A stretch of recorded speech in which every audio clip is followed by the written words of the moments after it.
Muy buenos días. Su servidor, el pastor Carlos César González Cruz, pastor de la Iglesia Presbiteriana. Estaremos llevando para el grupo de instrucción teológica pautas para una psicología pastoral contemporánea.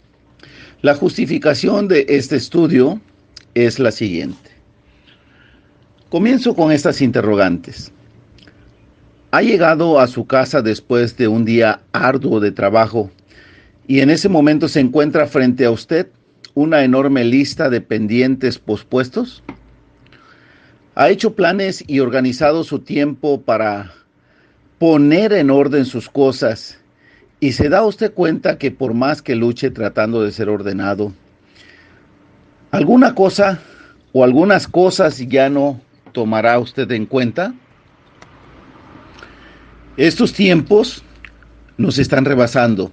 Pese a los adelantos de la tecnología, parece que ni las redes sociales, ni las computadoras, ni los celulares, tabletas y otros más de estos equipos inteligentes nos han ayudado a solucionar las cosas sobre la ligereza del tiempo y de los cambios abrumadores. Estamos frente a dos grandes cosas que no nos alcanzan, los cuales son el tiempo y el dinero. Estos dos pues no son la solución de los males, pero en verdad ayudan. El fenómeno social es otro caso. Las luchas de las masas por una mejor forma de vida, golpes de Estado en las naciones, levantamientos armados, emigraciones, corrupción de los gobiernos, secuestros de personas, personas desaparecidas, crimen organizado, etcétera, etcétera. El mundo entero está convulsionando. Y allí, en una parte de ese mundo, en el mundo suyo, diminuto, pequeño, pero al fin mundo, también se encuentra usted. Sí, usted como líder, pastor, miembro de una comunidad de fe, teniendo a su alrededor una colonia, pueblo o ciudad de la cual usted forma parte. Allí, en ese pequeño mundo, también hay mentiras, robos, abusos, luchas por una mejor forma de vida, pleitos, injusticias, etcétera. Usted puede sentir y ver que muchas veces es imposible cambiar este mundo, pero puede hacer bastante por cambiar su pequeño mundo. Sí, su pequeño mundo, el pequeño mundo de usted. Empiece con su vida como primer peldaño, luego con su familia, luego en su comunidad de fe y posteriormente en su colonia, con sus vecinos o pueblo. Recuerde, las grandes distancias comienzan con el primer paso. ¿Por qué psicología pastoral? ¿Por qué hemos de estudiar la psicología pastoral? Bueno, la psicología pastoral es una parte de la teología pastoral.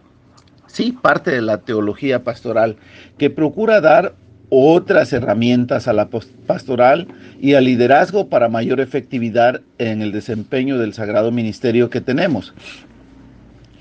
Pues así como habrán teólogos que bíblicamente estén bien y espiritualmente pueden estar mal, así hay pastores y líderes que razonablemente están bien, pero su práctica pastoral ha traído perjuicios a su vida y a los demás.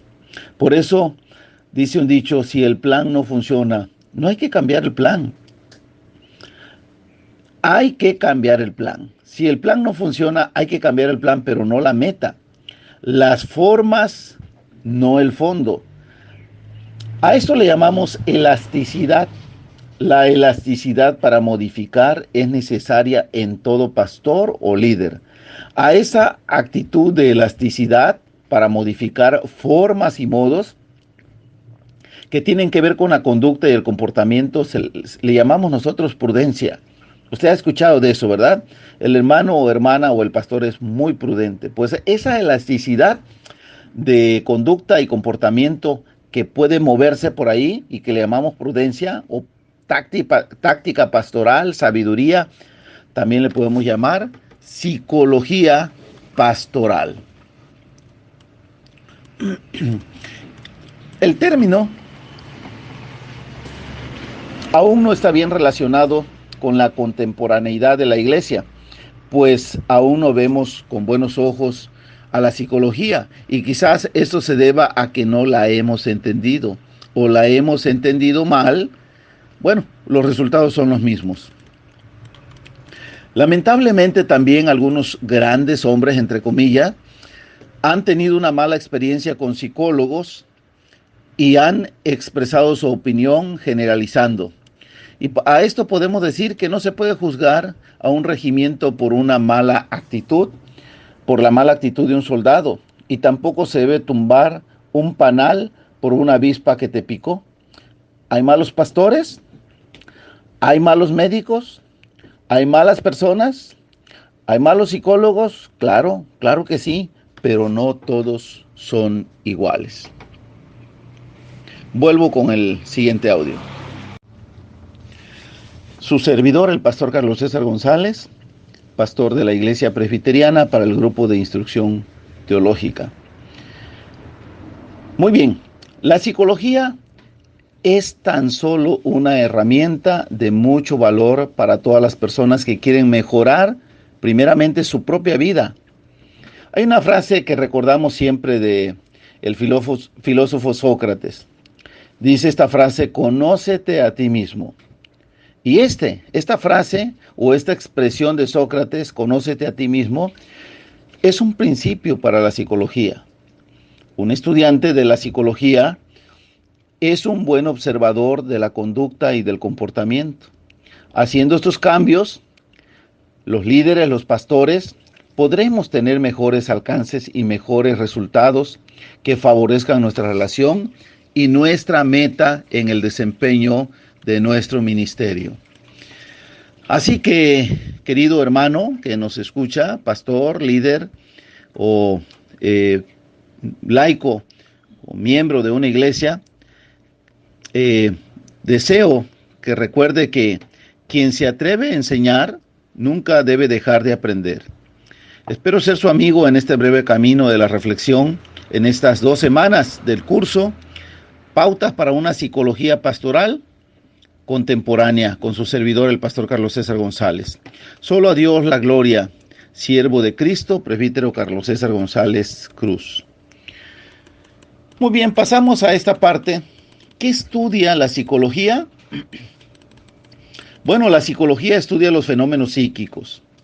Y se entiende por fenómenos psíquicos todas las funciones psicológicas humanas, como la percepción, la memoria, la inteligencia, el pensamiento, la motivación, el aprendizaje, la sexualidad, las etapas del desarrollo normal y la conducta en general. En otras palabras, estudia lo que llamamos comportamiento y conducta de la persona, de la humanidad o de los seres vivos, porque también estudiamos y hacemos experimentos con animales. Las primeras hipótesis o teorías son aplicadas a animales, como pueden ser las ratas, los perros, los conejos, los pericos. Entonces podemos decir que la psicología también se extiende a esta parte de los animales. La psicología también tiene que ver con el ámbito social y los fenómenos de grupos, como la familia, el deporte, la publicidad, el mercadeo o marketing. Podemos ver que a todo esto se extiende la psicología. La psicología la podemos ver en todas partes y en todas las áreas de estas partes que hemos dicho, del ámbito social, los fenómenos de grupos, como también en la familia, el deporte, la publicidad y todo lo que es el mercadeo. En orientación vocacional, la psicología estudia los factores que intervienen en el proceso de elección de una carrera o oficio, como los intereses, las motivaciones, la personalidad, la familia, el contexto socioeconómico, zona geográfica de los consultantes, así como también las posibilidades institucionales, los planes de estudio, el campo laboral, el momento histórico y político y la demanda laboral, a fin de que puedan lograr capacitarse en un rol en el que puedan identificarse profesionalmente y alcanzar el mejor rendimiento y realización individual.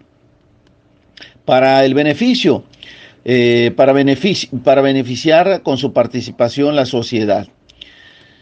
Bueno, en el área de psicología podemos también pensar que la psicología tiene que ver como si fuera un árbol. Imaginémonos un árbol grande que este árbol tiene varias ramas, como son la psicología general. La psicología general, esta rama de la psicología estudia las funciones mentales más comunes de todos los seres humanos, entre las cuales tenemos la percepción, atención y conciencia, motivación, emoción, volición o voluntad, aprendizaje, cognición, memoria y conocimiento, el lenguaje, pensamiento, personalidad, resolución de problemas y lógica, siendo una de estas funciones mentales en sí un área de estudio particular. Regreso con otro audio. Su servidor, el pastor Carlos César González Cruz, para el grupo Instrucción Teológica. ¿Qué estudia la psicología? Estamos en esta parte y hemos visto la psicología general. Vamos a ver qué estudia la psicología cognitiva, que es otra rama. Esta rama de la psicología general estudia los procesos internos de la mente implicados en el conocimiento. Su objetivo es el estudio de los mecanismos básicos y profundos a través de los cuales se elabora el conocimiento, que van desde la percepción, la memoria, el aprendizaje, hasta la formación de los conceptos y razonamientos lógicos. La psicología cognitiva tiene que ver con el conocimiento, la medición de las personas. Pues a través de esto podemos saber su coeficiente intelectual, el grado que puede tener de estudios, porque hay personas que están en la universidad, pero su conocimiento puede ser de secundaria, de primaria, ¿verdad? O hay personas que no estudiaron, pero ayudaron a los hijos en la escuela con las tareas y están en un nivel ya de universidad o de preparatoria. Otra de las ramas de la psicología tiene que ver con la psicología clínica.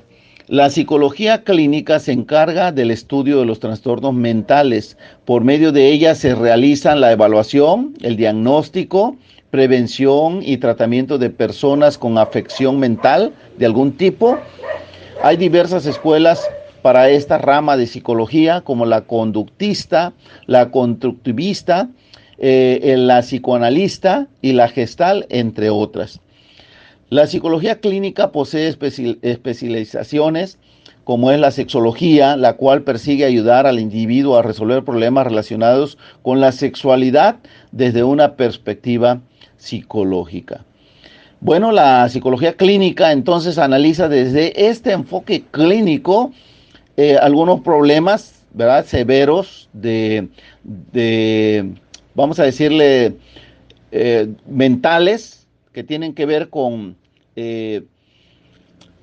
sacar de una persona hasta dónde está afectado, hasta qué grado está afectado por una lesión cerebral o por un derrame, hasta dónde tiene un retraso y hasta dónde fue afectado. Pero también en el área de sexología podemos conocer por qué la conducta y el comportamiento de esa persona quizás fue violado, maltratado o fue mal educado en el aspecto sexual. Pasamos a otra rama de la psicología, que es la psicología educativa, muy hermosa y bonita esta rama. El fundamento de la psicología educativa es estudiar cómo se produce el aprendizaje humano enfocado en los centros de estudio, el salón de clases, una escuela. Su objetivo es estudiar los procesos de cambio que surgen en la persona como consecuencia de su relación con instituciones educativas, formales y no formales.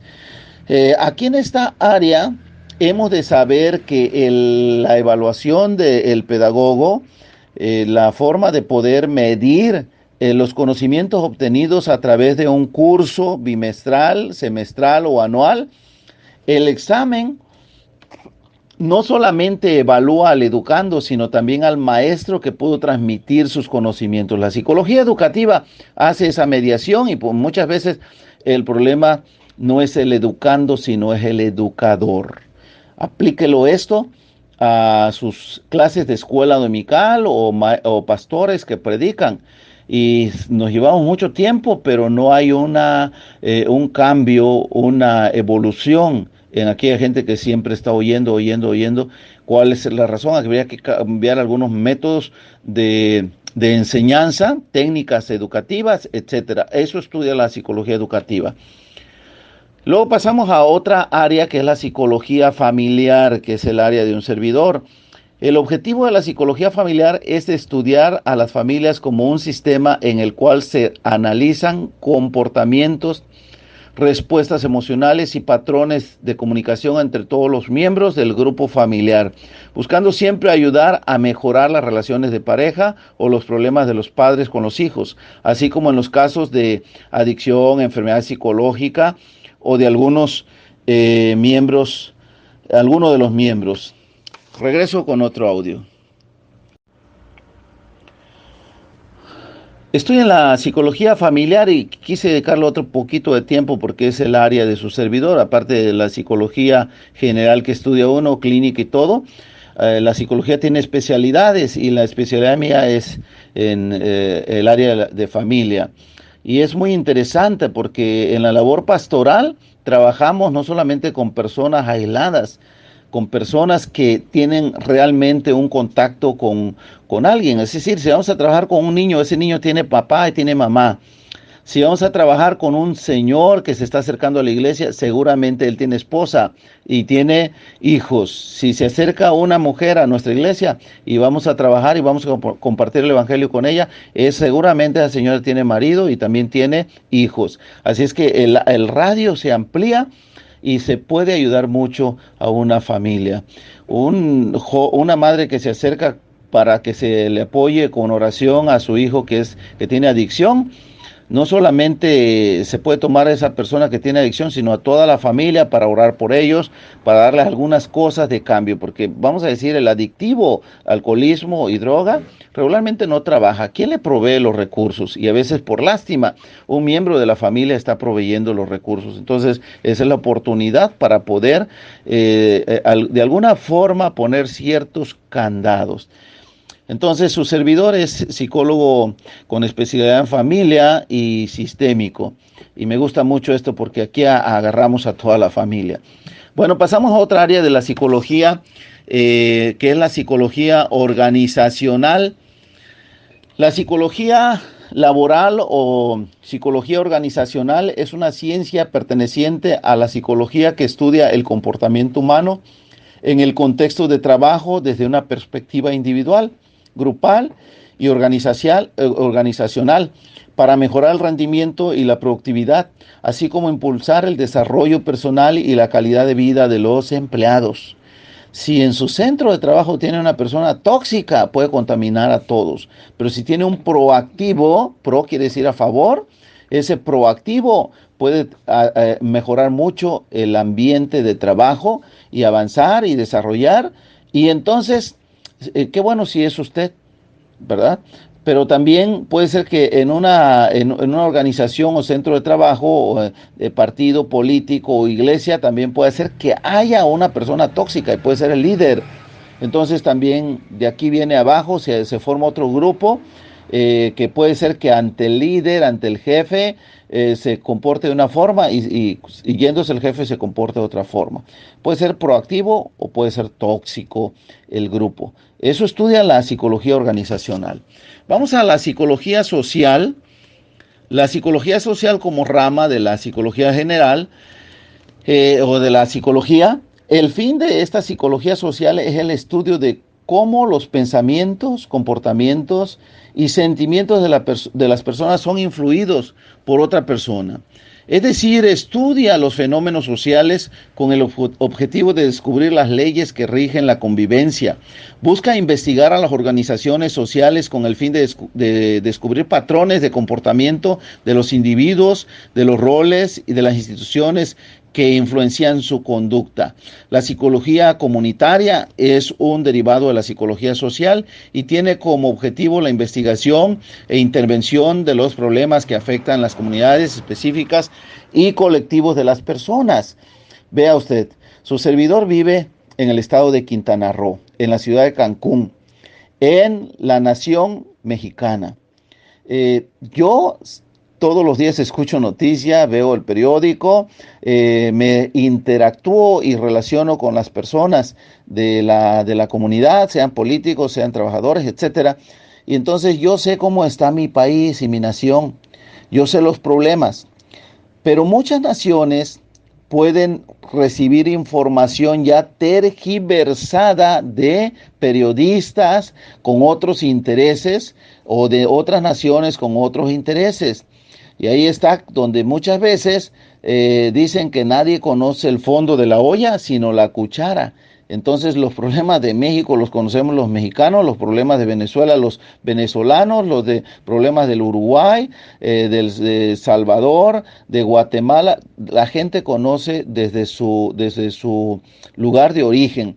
Y sí puedes estudiar, analizar los casos, los fenómenos a través de un estudio genuino, pero eso lleva tiempo. Así es que la psicología social estudia todo esto. Regreso con otro audio. Su servidor, el pastor Carlos César González Cruz, para el grupo de instrucción teológica.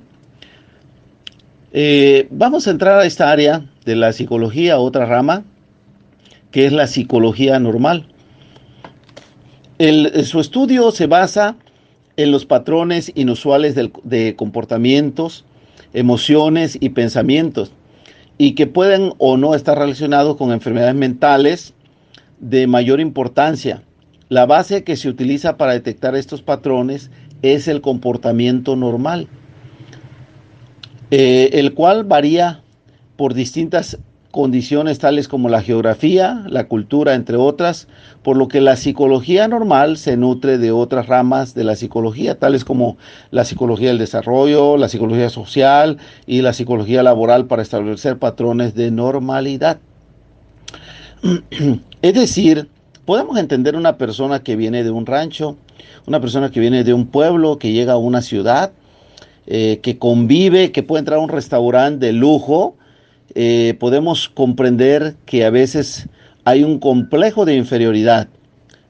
Y también podemos ver que hay personas que al llegar de una megaciudad, una ciudad grande, importante, al llegar a un pueblo, hay un complejo de superioridad, ¿no? Entonces, ante todo esto, la psicología anormal estudia estos patrones inusuales de comportamientos, emociones y pensamientos. Apliquémoslo a la iglesia.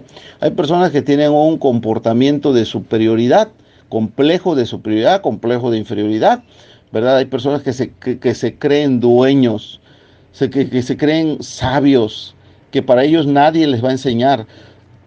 Ellos solamente ellos enseñan, ellos tienen la razón. Entonces la psicología anormal estudia todo esto. Y dentro de la psicología anormal encontramos también la psicofisiología. La psicofisiología o neurociencia cognitiva es la rama de esta psicología que estudia las bases fisiológicas de los procesos psicológicos. O lo que es lo mismo, estudia la relación entre los procesos biológicos y la conducta. Básicamente se centra en el estudio del aparato circulatorio y del sistema nervioso. Voy a pasar a la psicología deportiva, que también el deporte tiene un área de la psicología. Esta área es la psicología deportiva, que se encarga de estudiar el comportamiento humano antes, durante y después de una actividad deportiva, en relación a ciertos parámetros como lo son la motivación, hay que motivarlos, la personalidad, los niveles de agresividad y de ansiedad y las dinámicas de grupo, de los deportes, de equipos, con el objetivo de llevar al máximo las capacidades mentales de cada atleta, como su atención, su concentración y control sobre sus emociones, entre otras. Imagínese usted cómo influye la psicología en los combatientes de una pelea de lucha o de box. Imagínense cómo funciona la psicología en los equipos de fútbol. A veces ellos van perdiendo 3, 4 o 5-0 en el fútbol. Y cuando ellos salen, termina el primer tiempo, algo pasó en el vestidor, pero ellos salieron y remontaron y ganaron. ¿no? Entonces, la psicología deportiva tiene una gran influencia en todo esto. Luego entramos a la psicología pastoral. La psicología pastoral es una rama de la psicología que estudia los procesos psicológicos inherentes a las situaciones pastorales. Es decir, es una herramienta de la teología pastoral que consiste sobre todo en analizar la acción pastoral, ofreciendo técnicas para el trabajo pastoral, para la efectividad de ellos. La psicología pastoral ha de considerarse psicología, ya que debe esclarecer ante todos los procesos psicológicos que acontecen en una situación determinada y explica su naturaleza, las leyes a que obedecen y ha de elaborar los medios de ayuda y cambios. Quiero ocupar unos segundos para decir, miren, si la psicología pastoral es una herramienta que sirve para la pastoral, no para lo que llamamos nosotros, no es para lo que llamamos nosotros la teología pastoral, sino para la psicología pastoral, para ayudar a cómo aplicar ciertas cosas que den mayor efectividad. Las formas, podríamos decir, ¿no? Ante esto, yo quiero dejar muy bien en claro, ¿verdad?, que es importante entender que la psicología es una herramienta. Quiero regresar con el siguiente audio. Su servidor, el pastor Carlos César González Cruz, pastor y psicólogo de la Iglesia Presbiteriana, radicando en Cancún. Y quiero dar mi último audio de este día. Y quisiera yo, ante todo ello, decir lo que en realidad no debemos de creer. Lo que en realidad no debemos de creer. Número 1, no creamos que la psicología hace a un lado la Biblia. Número 2, no creamos que la psicología impide obrar al Espíritu Santo. No creamos que la psicología es del diablo o mundana, que no deja actuar a Dios. Eso no es, que quede muy bien claro. Su servidor como pastor tiene muy bien en claro esto, ¿verdad? Que la obra, aplicando la psicología a la pastoral, la obra es de Dios, la iglesia es de Dios, Cristo la redimió, Cristo la compró, que tenemos que orar, que tenemos que pedir ayuda al Espíritu Santo, que tenemos que aconsejar con la palabra de Dios. Todo ello es muy correcto. Pero hay psicología cristiana, decía yo en otro audio, que hay muchas cosas de grandes hombres que han puesto en tela de duda y esto y decir que la psicología no es cristiana. Yo preguntaría, ¿habrán cuchillos cristianos y cuchillos inconversos? ¿Habrán machetes o espadas cristianas y machetes o espadas que no son cristianas? No, un campesino va y compra un machete para ir a trabajar a su campo, o una pala, etcétera, una herramienta. Y una ama de casa va y compra un cuchillo. No, el instrumento no es cristiano. Quien usa los instrumentos son los cristianos. Y ante esto podemos decir que la psicología solamente es una herramienta que analiza la conducta y comportamiento.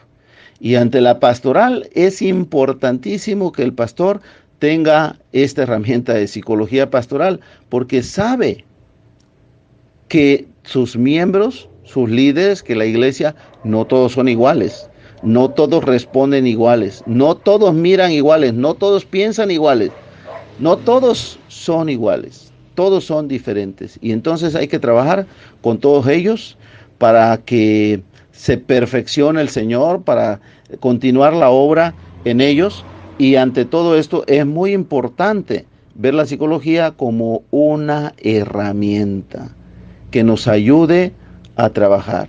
Lo mismo podríamos decir de la medicina. La medicina en un tiempo fue puesta en tela de duda, porque decían, si tú vas a ver a un médico, es que no tienes fe en Dios, porque Dios no te va a sanar. ¿Así crees tú? Si tú crees que Dios te va a sanar, si tú crees que Dios tiene el poder de sanarte, no vayas al médico. Porque Dios, tú estás poniendo tu confianza en Dios y estás orando y Dios te va a sanar, ¿verdad? Eso se creía en otro tiempo. Y pues gracias a Dios ha evolucionado la idiosincrasia y actualmente pues sí, tienes que orar y ve a ver al ginecólogo, ve a ver al urólogo, ve a ver al gastroenterólogo, ve a ver al cardiólogo, etcétera. Sí, ve a orar y a Dios orando y con el más sudando. Ante todo esto, entonces veamos la psicología como una herramienta que nos va a servir en todas las áreas de la vida donde estemos, en el trabajo, en la casa, en la iglesia y donde vayamos. ¿Por qué? Porque es una herramienta y en el nombre de Dios podemos utilizar esa herramienta. Que tengan excelente día, que Dios les bendiga y esperamos mañana continuar con otra parte de esta área de pautas para una psicología pastoral contemporánea. Bendiciones. Muy buenos días, su servidor, el pastor Carlos César González Cruz, pastor de la Iglesia Presbiteriana, dando esta materia de psicología pastoral contemporánea. Y bueno, afortunadamente el día de ayer tuvimos 7 audios, pequeños audios, y vimos lo que son las ramas en que se divide la psicología. Y este día estaremos viendo la importancia de la psicología pastoral para los líderes y pastores.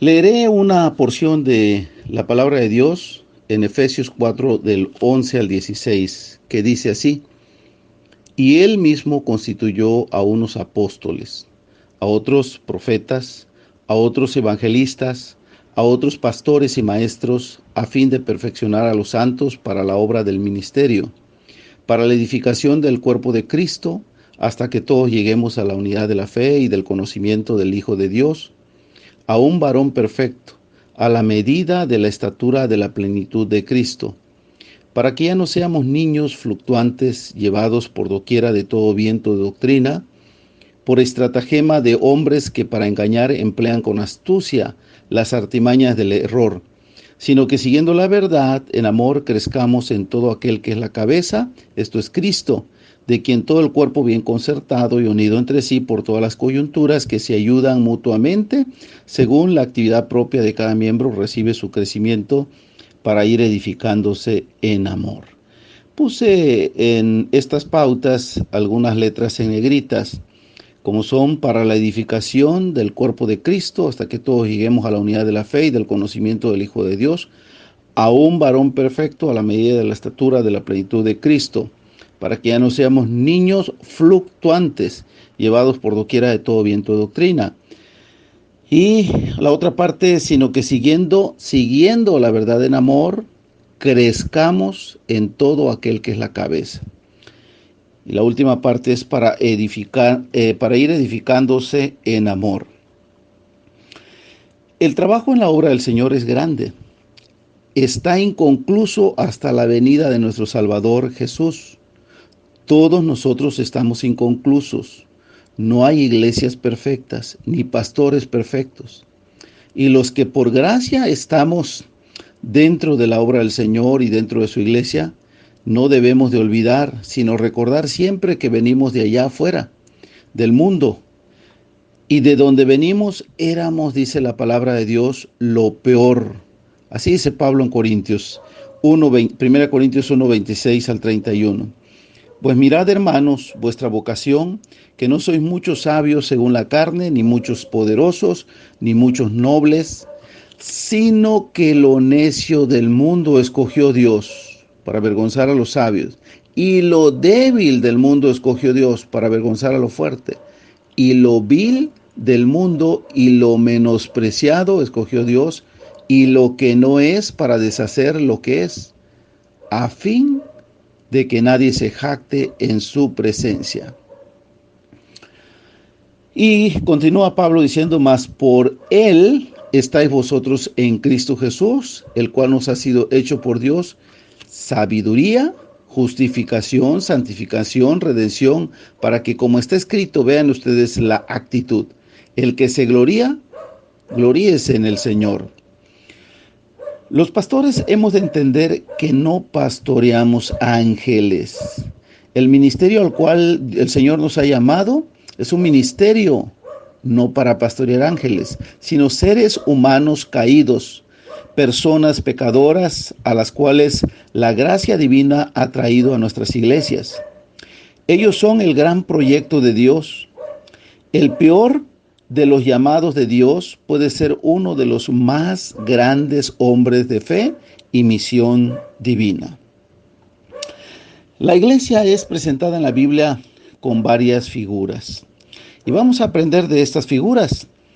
¿Qué nos enseña la palabra de Dios? Por ejemplo, la Biblia en 1 Corintios 12, 14, 18, 25 al 27 dice: porque así como el cuerpo es uno y tiene muchos miembros, pero todos los miembros del cuerpo, siendo muchos, son un solo cuerpo, así también Cristo. Además, el cuerpo no es un solo miembro, sino muchos. Mas ahora Dios ha colocado los miembros, cada uno de ellos en el cuerpo como Él quiso, para que no haya desaveniencia en el cuerpo, sino que los miembros todos se preocupen los unos por los otros. De manera que si un miembro padece, todos los miembros se duelen con él. Y si un miembro recibe honra, todos los miembros con él se gozan. Vosotros pues sois el cuerpo de Cristo y miembros cada uno en particular. Si bien la iglesia es un cuerpo, es también un organismo que el mismo Dios ha de sostener, pero se necesita el recurso humano para la organización de los proyectos de trabajo que una iglesia local tenga para lograr sus propósitos como grupo local. Regreso. Su servidor, el pastor Carlos César González Cruz, pastor y psicólogo de la Iglesia Presbiteriana. Veamos otra figura que la palabra de Dios muestra a la iglesia como es. Dice que es como un rebaño de ovejas. Hechos 20, 28 al 30, notamos lo siguiente. Dice Pablo: por tanto, mirad por vosotros y por todo el rebaño en que el Espíritu Santo os ha puesto por obispos, para apacentar la iglesia del Señor, la cual Él ganó por su propia sangre. Porque yo sé que después de mi partida entrarán en medio de vosotros lobos rapaces que no perdonarán al rebaño, y de vosotros mismos se levantarán hombres que hablen cosas perversas para arrastrar tras sí a los discípulos.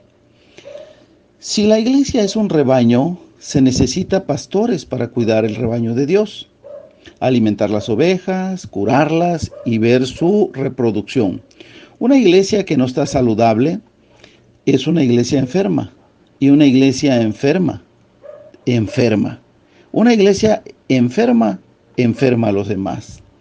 Encontramos también en la palabra la iglesia como una planta. Dice Pablo en Corintios, 1 Corintios 3, 6 al 8: yo planté, Apolo regó, pero el crecimiento lo ha dado Dios.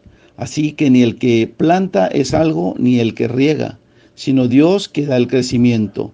Y el que planta y el que riega son una misma cosa, aunque cada uno recibirá su recompensa conforme a su labor. Es importante que veamos aquí en todo esto la diversidad de personas con diversidad de funciones.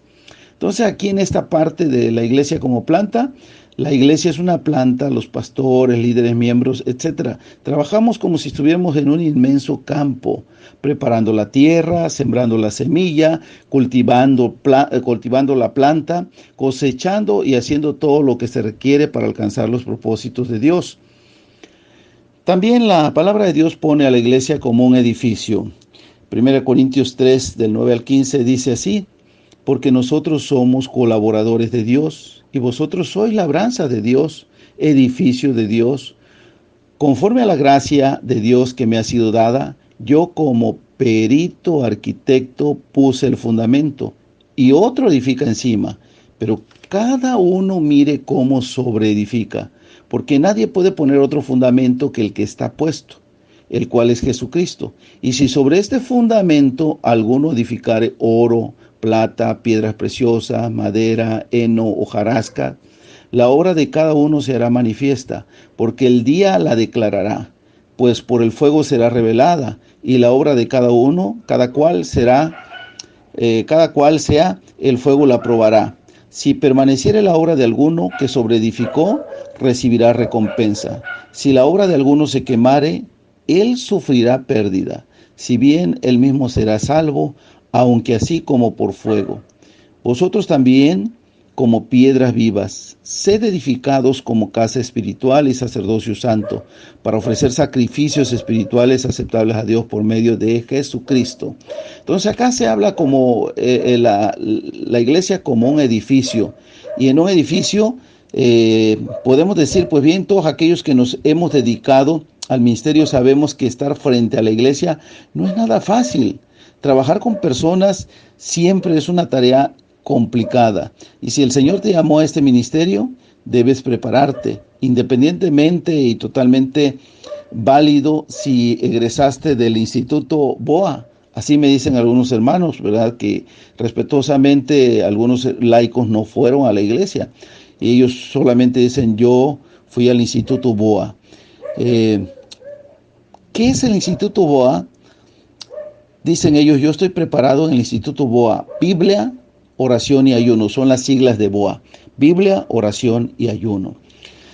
Es cierto que la iglesia continúa su ministerio, que los llamados a ministrar continuarán por la gracia de Dios, que hay muchos laicos que nunca fueron a un seminario o a un instituto, aunque no fueron realmente flojos para estudiar por su cuenta, y que tienen un ministerio próspero y más encumbrado que muchos pastores que están bien preparados. Sí, hay excepciones a la regla, pero en lo que depende de ti, hermano, prepárate para ser de mayor utilidad en la obra de Dios.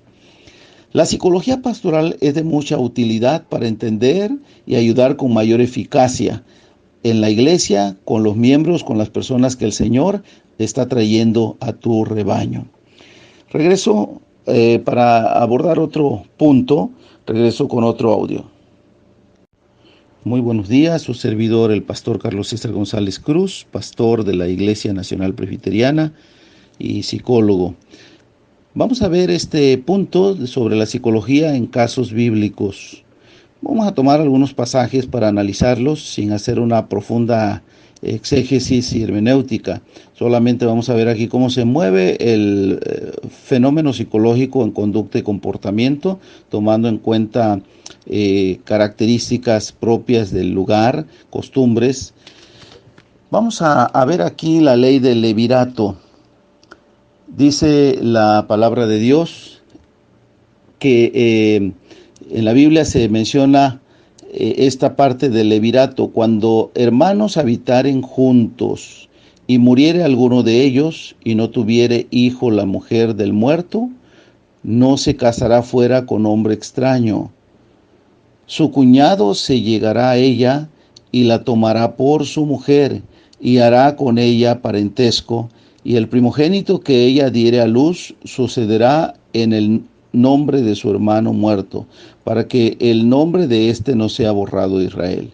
Si el hombre no quisiere tomar a su cuñada, irá entonces su cuñada a la puerta de los ancianos y dirá: mi cuñado no quiere suscitar nombre en Israel a su hermano, no quiere emparentar conmigo. Entonces los ancianos de aquella ciudad le harán venir y hablarán con él, y si él se levantare y dijere: no quiero tomarla, se acercará entonces su cuñada a él delante de los ancianos y le quitará el calzado del pie y le escupirá en el rostro y hablará y dirá: así será hecho al varón que no quiere edificar la casa de su hermano. Y se le dará este nombre en Israel: la casa del descalzado. Estoy leyendo Deuteronomios 25, del 5 al versículo 10. Bueno, ¿qué es el levirato? El levirato es una palabra de latín que quiere decir levir, o sea, es decir, hermano del marido. Es literalmente el matrimonio con el cuñado o con el hermano del marido. Este término se da a la costumbre o ley que contempla el matrimonio como entre una viuda y que el marido ha muerto sin tener descendencia, y el hermano del muerto que toma como esposa a la viuda con la intención de engendrar hijos. El mayor de ellos al menos será considerado descendiente del marido que falleció, de manera que el nombre del marido perdurará aún tras su muerte.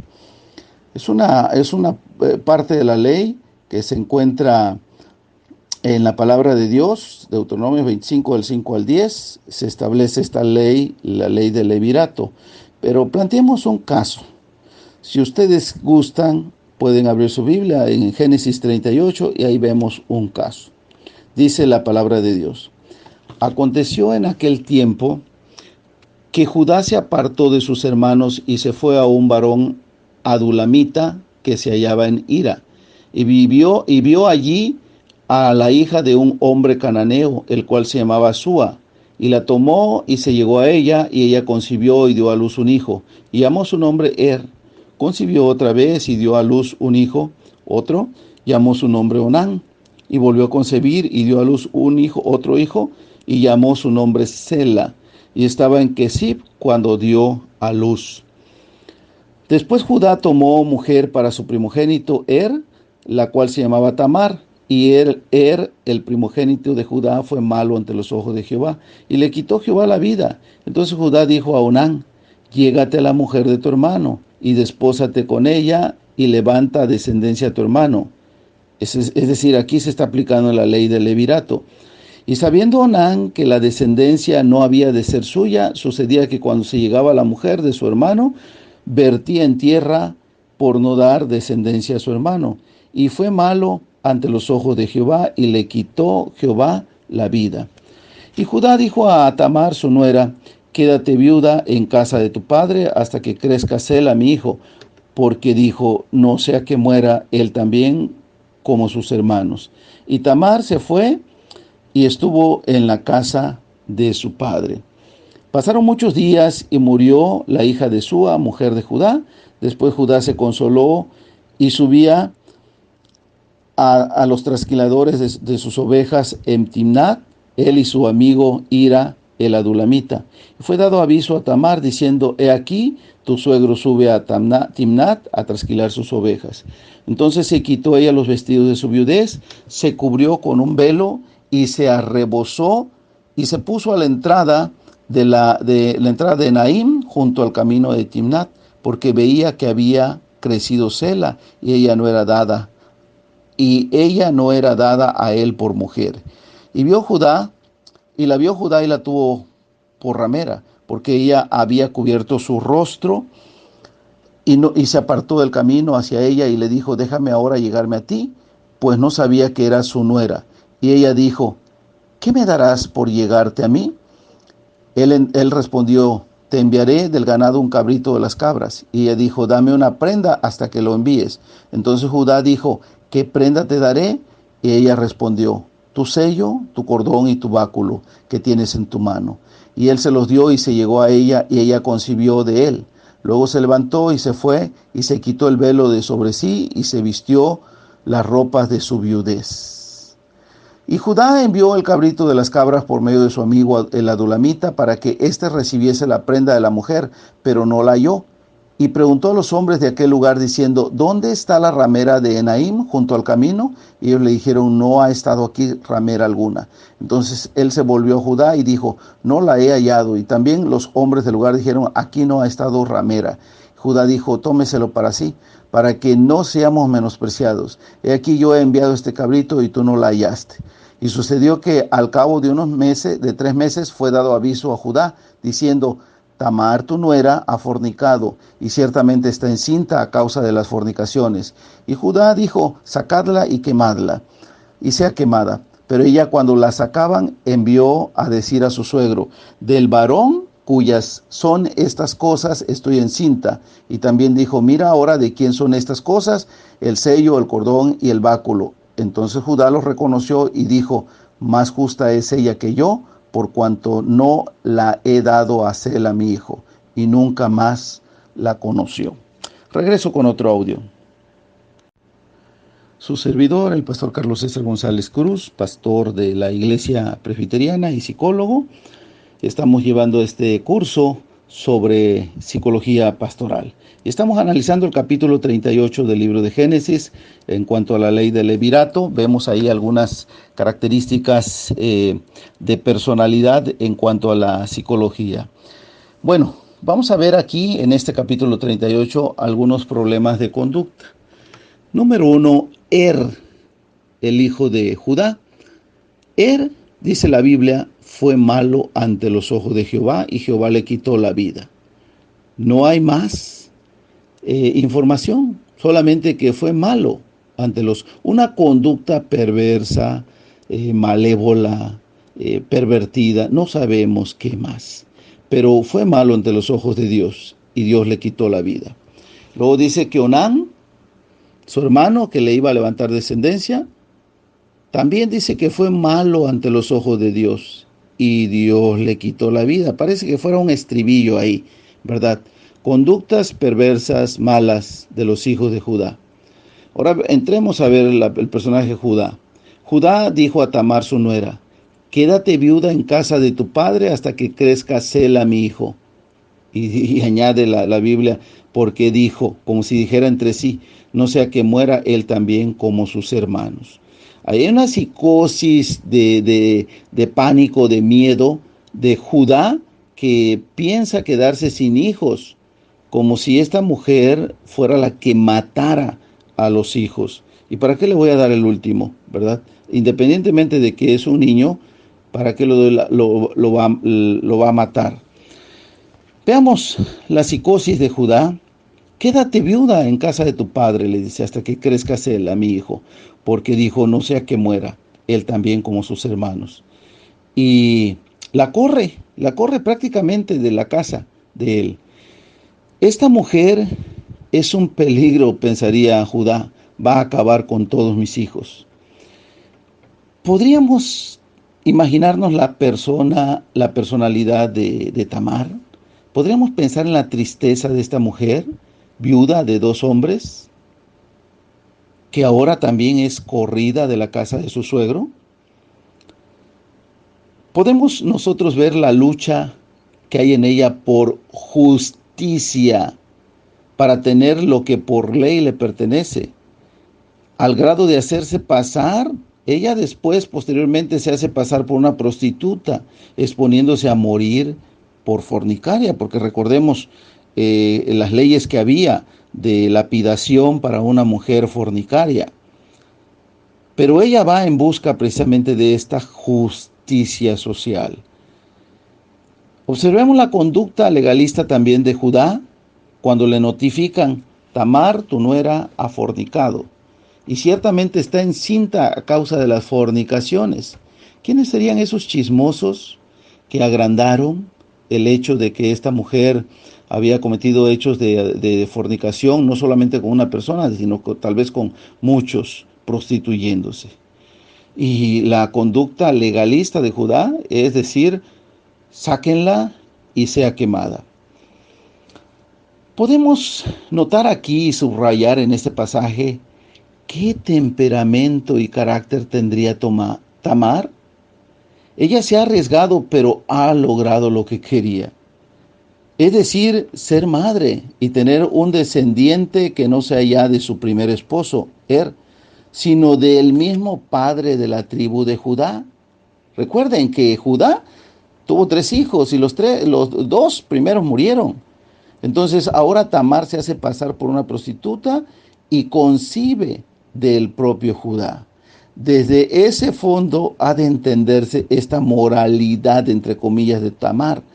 Todos nuestros intentos por defenderla o condenarla, nosotros viendo este escenario, en ese plano carecen de sentido, pues lo que está en juego no es la moralidad sexual de Tamar en el significado actual, sino la función materna, el bien supremo para una mujer en aquel contexto bíblico antiguo, ¿verdad? Y veamos en nuestro contexto sociocultural cómo sería visto, ¿no? Obviamente que nosotros también la condenaríamos. Este pasaje pone de relieve la fidelidad materna de Tamar, que logra tener unos descendientes de la tribu de Judá, Pues bien, precisamente en ese fondo destaca con más fuerza la ambigua moralidad de Judá, patriarca, y símbolo de los judíos que no tienen reparo de acostarse con prostitutas, mientras que está dispuesto a matar a su propia nuera sin escucharla, y después de haberle negado sus derechos con su hijo Sela. Regreso con otro audio. Su servidor, el pastor Carlos César González. Continúo con la historia de Génesis 38, la historia de Tamar y Judá. Bueno, la historia de este pasaje de la Biblia termina con el nacimiento de Fares y Zera, los dos hijos gemelos de Judá y de Tamar, la que había sido esposa de Er y Onán, sus hijos. Tamar es la última de las matriarcas antiguas, una mujer que puede y debe compararse a la misma Sara y Rebeca, a Lea y Raquel, aunque su origen sea probablemente cananeo. Tamar se acuesta por justicia a escondidas con el padre de sus esposos muertos, para darle descendencia que será una descendencia mesiánica. Parece una prostituta y sin embargo es más justa que el Judá, el patriarca de los judíos. Los hijos de Tamar serán fundadores de la tribu de Judá, de manera que ella, una mujer cananea, aparece como aquella que ha marcado para siempre la línea de la tribu más representativa del judaísmo, como matriarca de la que proviene David por medio de Fares. Dice en Ruth 4, 12, 18 al 22, un antepasado de Jesús, como lo dice Mateo 1, 3. Decisiones en medio de los desafíos, carácter y conducta para reclamar los derechos y saber cómo moverse en medio de un pueblo con sus usos y costumbres. Claro que hay mucho de psicología aquí. Muy bien, vamos a pasar a otro pasaje que tiene que ver con un temperamento neurótico, una actitud explosiva, carácter explosivo neurótico. Vamos a tomar aquí un pasaje de la palabra de Dios que está sostenido allá en donde 1 Samuel capítulo 25 dice así, lo voy a leerlo. En Maón había un hombre que tenía su hacienda en Carmel, el cual era muy rico y tenía 3,000 ovejas y 1,000 cabras. Y aconteció que estaba esquilando sus ovejas en Carmel. Y aquel varón se llamaba Nabal y su mujer Abigail. Era aquella mujer de buen entendimiento y de hermosa apariencia, pero el hombre era duro y de malas obras, y era linaje de Caleb. Y oyó David en el desierto que Nabal esquilaba sus ovejas. Entonces envió David 10 jóvenes y les dijo: subid a Carmel e id a Nabal y saludarle en mi nombre y decirle así: sea paz a ti y paz a tu familia y paz a todo cuanto tienes. He sabido que tienes esquiladores. Ahora tus pastores han estado con nosotros, no les tratamos mal ni les faltó nada en todo el tiempo que han estado en Carmel. Pregunta a tus criados y ellos te dirán: hallen por tanto estos jóvenes gracia en tus ojos, porque hemos venido en un buen día. Te ruego que des lo que tuvieres a mano a tus siervos y a tu hijo David. Cuando llegaron los jóvenes enviados por David, dijeron a Nabal todas estas palabras en nombre de David y callaron. Y Nabal respondió a los jóvenes enviados por David y dijo: ¿Quién es David? ¿Y quién es el hijo de Isaí? Muchos siervos hay hoy que huyen de sus señores. ¿He de tomar yo ahora mi pan, mi agua y mi carne y que he preparado para mis esquiladores y darla a hombres que no sé de dónde son? Y los jóvenes que había enviado David se volvieron por su camino y vinieron y dijeron a David todas estas palabras. Entonces David dijo a sus hombres: cíñase cada uno su espada, y se ciñó cada uno su espada, y también David se ciñó su espada, y subieron tras David como 400 hombres, y dejaron 200 en el bagaje. Pero uno de los criados dio aviso a Abigail, mujer de Nabal, diciendo: he aquí David envió mensajeros del desierto que saludasen a nuestro amo, y él los ha tratado mal. Él los ha herido, y aquellos hombres han sido muy buenos con nosotros y nunca nos trataron mal, ni nos faltó nada en todo el tiempo que anduvimos con ellos. Cuando estábamos en el campo, muro fueron para nosotros de día y de noche, todos los días que hemos estado con ellos apacentando las ovejas. Ahora pues reflexiona y ve lo que has de hacer, porque el mal está ya resuelto contra nuestro amo y contra toda su casa, pues él es un hombre tan perverso que no hay quien pueda hablarle. Entonces Abigail tomó 200 panes, 2 cueros de vino, 5 ovejas guisadas, 5 medidas de grano tostado, 100 racimos de uvas pasas, 200 panes de higo seco, y los cargó todo en asnos, y dijo a sus criados: id delante de mí, y yo os seguiré. Luego, y nada declaró a su marido Nabal. Y montando un asno, descendió por una parte secreta del monte, y aquí David y sus hombres venían frente a ella, y ella le salió al encuentro. Voy a regresar con otro audio. Su servidor, el pastor Carlos César González, para el grupo de instrucción teológica. Continúo la lectura. Y David había dicho: ciertamente en vano he guardado todo lo que, ciertamente en vano he guardado todo lo que éste tiene en el desierto, sin que nada le haya faltado de todo cuanto es suyo. Y él me ha vuelto mal por bien. Así haga Dios a los enemigos de David, y aún les añada que de aquí a mañana, de todo lo que fuere suyo, no he de dejar con vida ni un varón. Y cuando Abigail vio a David, se bajó prontamente del asno, y postrándose sobre su rostro delante de David, se inclinó a tierra y se echó a sus pies y dijo: Señor mío, sobre mí sea el pecado, mas te ruego que permitas que tu sierva hable a tus oídos, y escucha las palabras de tu sierva. No hagas caso ahora, mi señor, a ese hombre perverso, Nabal, porque conforme a su nombre, así él se llama Nabal, y la insensatez está con él. Mas yo, tu sierva, no vi a los jóvenes que tú enviaste. Ahora pues, Señor mío, vive Jehová y vive tu alma, que Jehová te ha impedido venir a derramar sangre y vengarte por tu propia mano.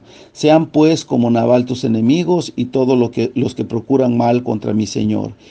Y ahora este presente que tu sierva ha traído a mi Señor sea dado a los hombres que siguen a mi Señor. Y yo te ruego que perdones a tu sierva esta ofensa, pues Jehová de cierto hará casa estable a mi Señor, por cuanto mi Señor pelea la batalla de Jehová.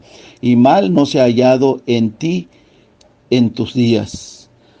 Aunque alguien se haya levantado para perseguirte y atentar contra tu vida, con todo la vida de mi Señor será ligada en el haz de los que viven delante de Jehová tu Dios, y él arrojará la vida de tus enemigos como en medio de la palma de una onda. Y acontecerá que cuando Jehová haga con mi Señor conforme a todo el bien que ha hablado de ti, y te establezca por príncipe sobre Israel, entonces, Señor mío, no tendrás motivo de penas ni remordimiento por haber derramado sangre sin causa, por haberte vengado de ti mismo. Guárdese, pues, mi Señor, cuando Jehová haga bien a mi Señor, acuérdate de tu sierva. Muy bien, vamos a analizar algunos factores psicológicos aquí que prácticamente tienen que ver con el carácter explosivo neurótico. Nabal es un personaje bíblico que hemos centrado aquí. Su nombre significa imbécil. Estaba casado con Abigail. Era un hombre rico. Nabal era un hombre rico, tenía grandes rebaños en Judá. Le niega la ayuda al rey David, pagando mal por bien, pues David había cuidado de su rebaño y había cuidado de los hombres que cuidaban su rebaño en el desierto.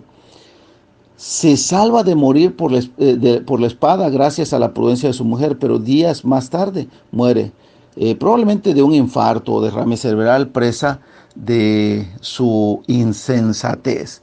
Bueno, a grosso modo, pero vamos a desmenuzar esto. Observemos cosas de este pasaje, de este pasaje.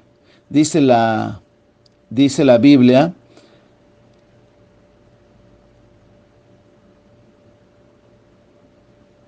Y dijo David a Abigail: bendito sea Jehová, Dios de Israel, que te envió para que hoy me encontrases, y bendito sea tu razonamiento, y bendita tú que me has estorbado hoy de ir a derramar sangre y a vengarme por mi propia mano. Porque vive Jehová, Dios de Israel, que me ha defendido de hacerte mal, que si no te hubieras dado prisa en venir a mi encuentro, de aquí a mañana no le hubiera quedado con vida a Nabal ni un varón. Y recibió David de su mano lo que le había traído y le dijo: sube en paz a tu casa, y mira que he oído tu voz y te he tenido respeto. Y Abigail volvió a Nabal, y aquí que Nabal, tenía un banquete en su casa como banquete de rey. Y el corazón de Nabal estaba alegre, y estaba completamente ebrio, por lo cual ella no le declaró cosa alguna hasta el día siguiente. Pero por la mañana, cuando ya Nabal se le había pasado los efectos del vino, le refirió a su mujer estas cosas, y desmayó su corazón en él, y se quedó como una piedra, y 10 días después, dice la Biblia, Jehová hirió a Nabal y murió. He leído Samuel 25 del 2 al 38. Regreso para que hagamos algunas observaciones. Su servidor, el pastor Carlos César González Cruz, pastor y psicólogo de la Iglesia Presbiteriana. Veamos algunas observaciones de este capítulo de 1 de Samuel 25, 2 a 38, con el aspecto neurótico, agresivo, cobarde a la vez también de Nabal, el esposo de esta mujer sabia y prudente. Vamos a ver aquí, veamos las observaciones. Dicen que no debemos prometer nada cuando estamos contentos, ni jurar nada cuando estamos enojados. La razón es que en los momentos de euforia, entendamos la euforia, que es la sensación de bienestar o alegría que se manifiesta al mundo exterior. Euforia viene del griego, euforia, que significa fuerza para continuar. Entonces, cuando nosotros estamos en este clima exuberante de la euforia, no razonamos ni cuantificamos. Cuidado con las promesas en esos momentos.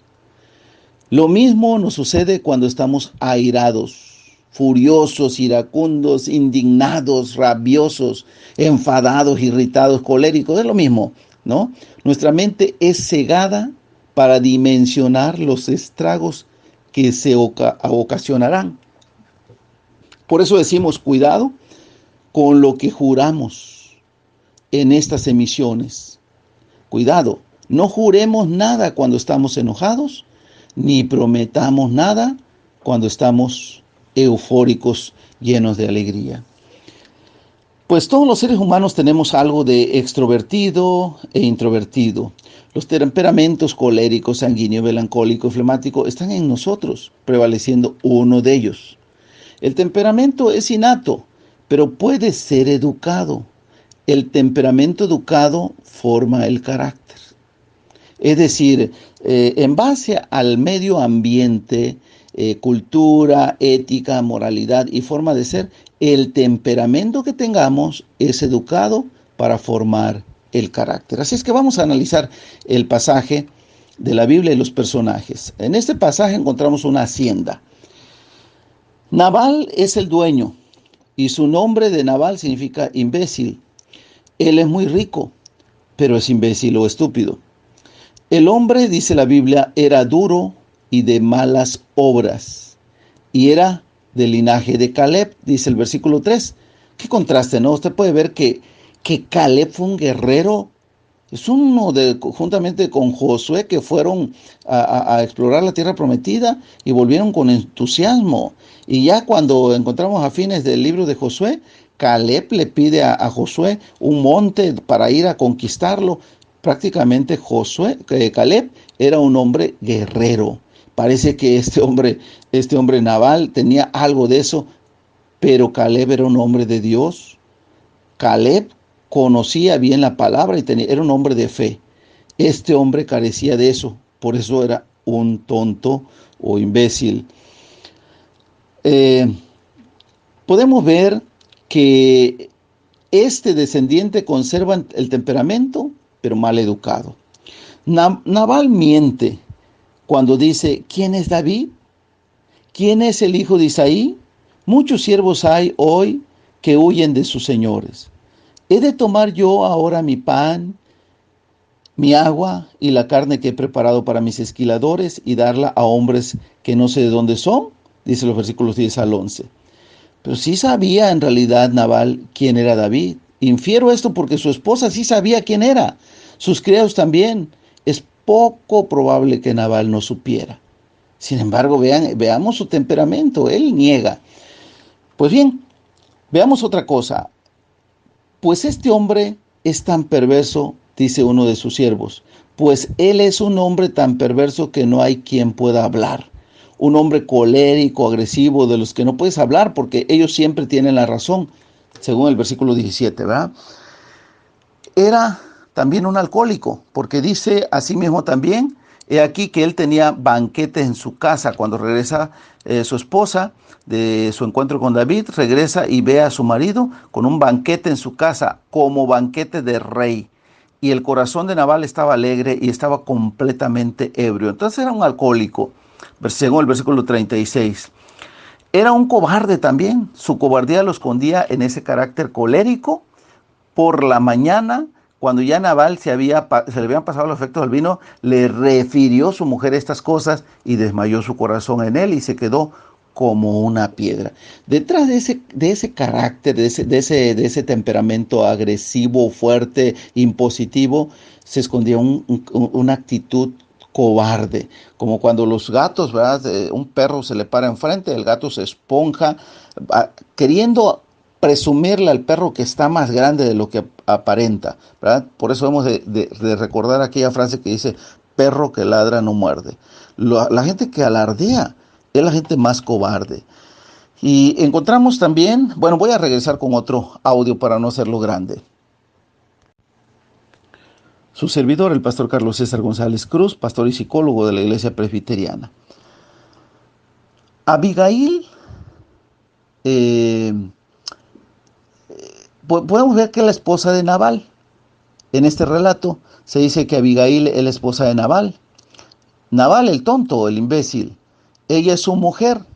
¿Y cómo es esta mujer? Dice la Biblia, según el versículo 3, de buen entendimiento y de hermosa apariencia. Qué desperdicio, ¿verdad? Una mujer hermosa y sabia está en manos de un tonto. Ella es una mujer que toma decisiones sabias, porque dice, entonces Abigail tomó luego 200 panes, 2 cueros de vino, 5 ovejas guisadas, 5 medidas de grano tostado, 100 racimos de uvas pasas, 200 panes de higos secos, y cargó todo en asnos. Y montando un asno, descendió por una parte secreta del monte, y aquí David y sus hombres venían frente a ella. Ella le salió al encuentro, dice en los versículos 18 al 20. También podemos ver en esto que es una dama que sabe hablar, es decir, convence. Porque dice la palabra, y cuando Abigail vio a David, se bajó prontamente del asno, y postrándose sobre su rostro delante de David, se inclinó a tierra, y se echó a sus pies, y dijo, Señor mío, sobre mí sea el pecado, mas te ruego que permitas que tu sierva hable a tus oídos, y escuche las palabras de tu sierva. No hagas caso ahora, mi señor, de este hombre perverso de Nabal, porque conforme a su nombre así es él. Él se llama Nabal y la insensatez está con él, mas yo, tu sierva, no vi a los jóvenes que tú enviaste. Ahora pues, Señor mío, vive Jehová y vive tu alma, que Jehová te ha impedido el venir a derramar sangre y vengarte por tu propia mano. Sean pues como Nabal tus enemigos y todos los que procuren mal contra mi Señor. Y ahora este presente que tu sierva ha traído a mi Señor, sea dado a los hombres que siguen a mi Señor. Y te ruego que perdones a tu sierva esta ofensa, pues Jehová de cierto hará casa estable a mi Señor cuando mi Señor pelea la batalla de Jehová, y mal no se ha hallado en ti en tus días. Lo sabía Abigail. Aunque alguien se haya levantado para perseguirte, ese que se había levantado se sabía que era el rey Saúl, y atentar contra tu vida, y con toda la vida de mi Señor toda la vida de mi Señor será ligada a las de los que viven delante de Jehová tu Dios, y él arrojará la vida de tus enemigos como en medio de la palmera una onda. Acontecerá que cuando Jehová haga con mi Señor conforme a todo el bien que ha hablado de ti y te establezca por príncipe sobre Israel, entonces, Señor mío, no tendrás motivo de pena ni remordimiento por haber derramado sangre sin causa o por haberte vengado por ti mismo. Guárdese, pues, mi Señor, cuando Jehová haga bien a mi Señor, acuérdese de tu sierva. O sea, una mujer que convence con toda esta palabra, ¿verdad?, de sabiduría, cómo penetró en el corazón, en la mente de David. Y también vemos nosotros en esto unos criados, no se dice el nombre del criado, ¿no?, de que fue a llevar esta noticia a Abigail, pero alguien que representa a los demás y que también es un hombre sabio al reportar el peligro que se avecina. Porque dice la Biblia, pero uno de los criados dio aviso a Abigail, mujer de Nabal, diciendo, he aquí David envió mensajeros del desierto que saludasen a nuestro amo y él los ha zaherido. Y aquellos hombres han sido muy buenos con nosotros y nunca nos trataron mal ni nos faltó nada en todo el tiempo que anduvimos con ellos, cuando estábamos en el campo. Muros fueron para nosotros de día y de noche todos los días que hemos estado con ellos apacentando ovejas. Ahora pues, reflexiona y ve lo que has de hacer, porque el mal está ya resuelto contra nuestro amo y contra toda su casa, pues él es un hombre tan perverso que no hay quien pueda hablarle. Dice los versículos 14 al 17. Encontramos aquí la participación de uno de los criados. También podemos encontrar aquí el ejército de David, que eran alrededor de 600 soldados. De ellos manda 10 de su confianza para pedir alimentos. Pues dice que mandó a 10 para pedir alimentos a Nabal. Y también tenemos a David, que es un prófugo, huye de Saúl, que lo quiere matar, pero es un hombre que teme a Dios. Y lo encontramos en los siguientes versículos que dicen así, bueno, sus acciones no son de un malvado. Ahora tus pastores han estado con nosotros, no les tratamos mal, ni les faltó nada en todo el tiempo que han estado en Carmel. Pregunta a tus criados y ellos te lo dirán. O sea, a pesar que pudieron arrebatar ovejas, no lo hizo David. Y aquellos hombres, dice el siervo a Abigail, aquellos hombres han sido muy buenos con nosotros y nunca nos trataron mal, ni nos faltó nada en todo el tiempo que anduvimos con ellos. Cuando estábamos en el campo, muros fueron para nosotros de día y de noche, todos los días que hemos estado con ellos apacentando las ovejas. David es un soldado. David, dice la Biblia, había dicho, ciertamente en vano he guardado todo lo que este hombre tiene en el desierto, sin que nada le haya faltado de todo cuanto tiene, que todo cuanto es suyo, y él me ha devuelto mal por bien. Así haga a los enemigos de David, aún les añada de aquí a mañana, de todo lo que fuere suyo, no he de dejar con vida ni un varón. David está determinado como guerrero a acabar con todo. Lo había cuidado, lo había protegido, pero el hombre no valoró eso, Nabal el tonto. Voy a regresar con otro audio. El pastor Carlos César González para el grupo de instrucción teológica. Por último podemos ver que David es un hombre razonable. Y dijo David a Abigail, bendito sea Jehová, Dios de Israel, que te envió para que hoy me encontrases. Y bendito sea tu razonamiento y bendita tú que me has estorbado hoy de ir a derramar sangre y a vengarme por mi propia mano. Porque vive Jehová, Dios de Israel, que me ha defendido de hacerte mal. Que si no te hubieras dado prisa en venir a mi encuentro, he aquí mañana no hubiera quedado con vida a Nabal ni un varón. Y recibió David de su mano lo que había traído y le dijo, sube en paz a tu casa y mira que he oído tu voz y te he tenido respeto. Bueno, podemos encontrar en todo esto una dinámica de aspectos de conducta, de costumbres, de actitudes y de formas de ser y de levantarse y de tomar decisiones así de una manera inmediata, ¿verdad? Hemos analizado la vida de Nabal, ¿no?, que es un hombre que tiene riquezas, que disfruta de esas riquezas en sus borracheras, pero repara en poderle dar a David algo de alimentos, que no le costaba nada, ¿no? Pero él es el tipo de personas que ellos son primero, después ellos y al último ellos. Ellos tienen la razón, no les vas a ganar nada. Es un hombre neurótico, pero a la vez miedoso.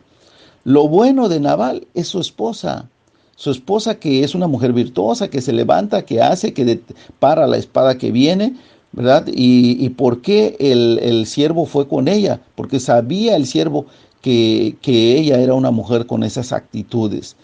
El siervo también no se detuvo, quizás tomó información de lo que estaba pasando con los demás compañeros y siendo el responsable fue. Y así encontramos nosotros estas características propias de la personalidad de las personas, de cómo se desarrollan. En todos los pasajes bíblicos podemos notar actitudes, formas de ser, comportamientos que tienen que ver con el aspecto de psicología. El factor psicológico se ve en actitudes, en estos comportamientos, sentimientos, correcciones, donde la dinámica de los temperamentos juegan un papel importante.